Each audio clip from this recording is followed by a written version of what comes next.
ಹೆಚ್ಚು ಗೊಬ್ಬರ ಆತಂದ್ರೆ ಇದು ಬೇರೆ ಗೊಬ್ಬರ ಬೇರೆ ಕೊಡ್ತೀವಿ, ಇದು ಒಮ್ಮೆ ಹೆಚ್ಚಾತಂದ್ರೆ ಬೆಳೆ ನಾಶ ಆಗ್ತದೆ.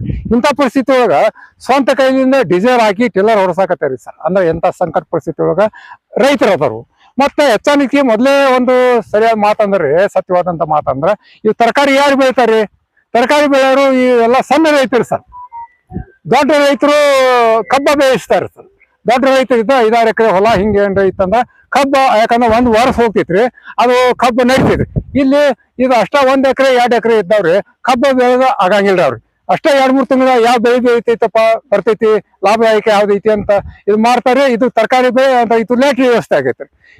ಇದು ತರಕಾರಿ ಮಾರ್ಕೆಟ್ ಅಂದ್ರೆ ಪಕ್ಕಾ ಲ್ಯಾಟ್ರಿ ವ್ಯವಸ್ಥೆ ಆಗೈತ್ರಿ.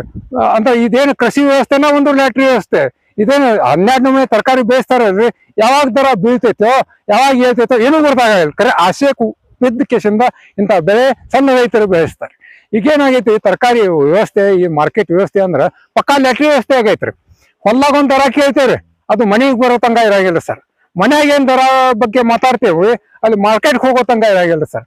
ಮಾರ್ಕೆಟ್ದಾಗ ಏನ್ ಮಾಡ್ತೀವಿ ಅದು ಮತ್ತೆ ವ್ಯಾಪಾರಿ ಕೈಯ ಹೋಗೋ ತಂಗ ಇರಾಗ ಅಲ್ಲೇ ಚೇಂಜ್ ಆಗ್ತಿರ್ತದೆ. ಅಂದ್ರೆ 4 ನಮೂನೆ 4 ಬಣ್ಣ ಹಚ್ಕೊಂಡ ಈ ತರ ಹೋಗ್ತಿರ್ತೈತಿ.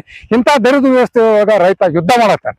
ಅಲ್ಲಿ ಅಮೆರಿಕಾ ಮತ್ತು ಇಸ್ರೇಲ್ ಯುದ್ಧ, ಇದು ಅಮೆರಿಕಾ ಇರಾನ್ ಯುದ್ಧ ರೀ. ಇಲ್ಲಿ ರೈತರು ಈ ಕ್ಯಾಬೇಜು ಮಾರ್ಕೆಟ್ ಜೋಡಿ ಯುದ್ಧ ರೀ. ಇದ್ರಾಗ ರೈತ ತಳಂಗಿಲ್ಲ ಸರ್. ಯಾಕಂದ್ರೆ ಸಣ್ಣ ರೈತರು ಹೆಂಗ್ ತಳಬೇಕು? 50,000 ಖರ್ಚು ಬಂದೈತಿ, 5,000 ರೂಪಾಯಿ ಬೇಡಾಕತ್ತಾರು. ಮತ್ತೆ ಏನ್ ಊರ್ ಪರಿಸ್ಥಿತಿ ಏನು? ಖಾಸಗಿ ಸಾಲ ತೆಗಿತಾನ್ರಿ ಸರ್. ಸಣ್ಣ ರೈತರು ಎಲ್ಲಿ ತೆಗಿತಾರೆ? ಅವ್ರಿಗೆ ಸರ್ಕಾರಿ ಸಾಲ, ಕ್ರಾಪ್ ಲೋನ್ ಸಿಗಂಗಿಲ್ಲ ಹೆಚ್ಚಾನೆಚ್ಚಿ. ಅವ್ರಿಗೆ ಕೊಡೋರು ಯಾರ್ರಿ?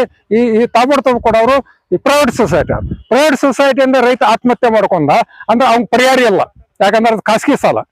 ಡಿಸಿವ್ರು ಹೇಳ್ರಿ, ಇದು ಖಾಸಗಿ ಸಾಲದಿಂದ ರೈತ ಸತ್ತಿದ್ದು ಒಬ್ರಿ. ಹೋದ ಸಲ ಕ್ಯಾಬೇಜ್ ಹಿಂಗಾಗೈತ್ರಿ.